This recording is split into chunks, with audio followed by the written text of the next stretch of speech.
چلیں یوں ہی بیٹھے بیٹھے آپ کو اپنے ایک سفر کی داستان سناتا چلوں۔ کچھ ہفتے پہلے دفتری کام کے سلسلے میں سری لنکا جانے کا ارادہ کیا تو کمپنی والوں نے کہا کہ پورٹل سے جہاز کی ٹکٹ کرواؤ اور سری لنکا روانہ ہو جاؤ۔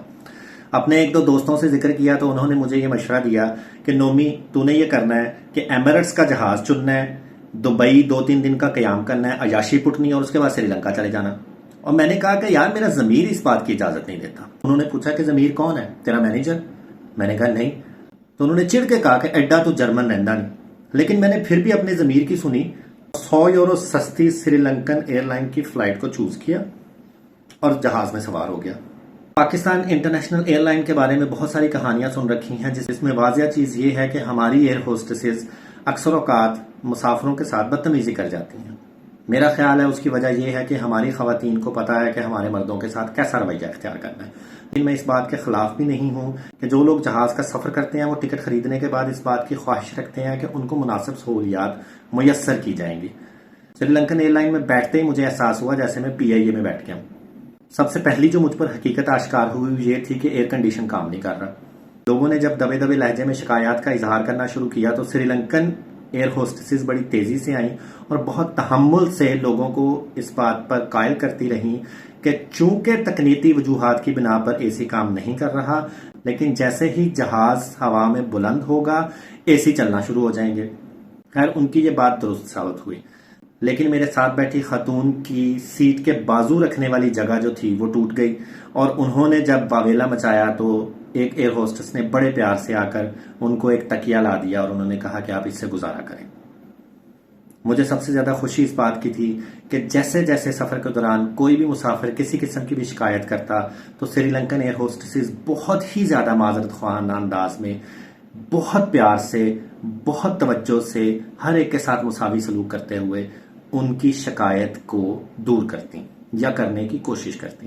جب جہاز سری لنکا کولمبو ایئرپورٹ پر اترا تو میں نے دیکھا کہ جہاز کا ایئر کنڈیشن اس طرح ہوا پھینک رہا تھا جیسے سوئٹزرلینڈ کی پہاڑیوں پر برف گر رہی ہو۔ چلیں لاہور سے کولمبو کا سفر تو جیسے تیسے طے ہوا۔ واپسی کا سفر اس سے بھی زیادہ دلچسپ اس لیے تھا کہ کچھ ممالک سے ہماری تبلیغی جماعتیں اکٹھی ہو کر کوئی 25 سے 30 لوگ بزرگ حضرات باریش بڑی بڑی داڑھیوں والے کولمبو ایئرپورٹ سے اسی جہاز میں سوار ہوئے جس میں میں موجود تھا۔ جیسا کہ آپ جانتے ہیں کہ جب جہاز بادلوں کے بیچ میں سے گزر رہا ہو یا تیز ہوا یا موسم کی خرابی کی وجہ سے ٹربولنس کا شکار ہو تو اسی وقت پائلٹ سب سے پہلے یہ اعلان کرتا ہے کہ اپنی اپنی سیٹ پر واپس چلے جائیں اور سیٹ بیلٹس باندھ لیں۔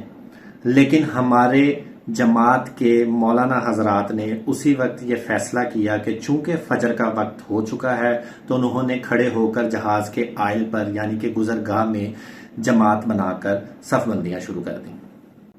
ایئر ہوسٹسز تیر کی تیزی سے آئی ہیں اور انہوں نے انہیں منتیں کرنی شروع کی، منع کرنا شروع کیا۔ خدارا یہ حرکت بہت خطرناک ثابت ہو سکتی ہے، آپ تھوڑا سا انتظار کر لیں، جب جہاز اس ٹربولنس کے فیز سے گزر جائے گا آپ تب نماز پڑھ لیجئے گا۔ لیکن وہ مولانا حضرات اس بات کو ماننے کے لیے تیار ہی نہیں تھے۔ اس وقت یہ سارا واقعہ جہاز کے پچھلے حصے میں رونما ہو رہا تھا۔ اسی وقت جہاز کے اگلے حصے میں موجود جماعت کے مختلف لوگ اپنے ساتھیوں کا ساتھ دینے یا اس واقعے کو خود قریب سے دیکھنے کے لیے جہاز کے پچھلے حصے میں تشریف لانا شروع ہو گئے، جس سے اور زیادہ کیوس پھیل گیا اور ایئر ہوسٹسز اور زیادہ پریشان ہو گئیں کیونکہ ان کی اس حرکت کی وجہ سے جہاز کا سارا وزن پچھلے حصے میں منتقل ہو رہا تھا۔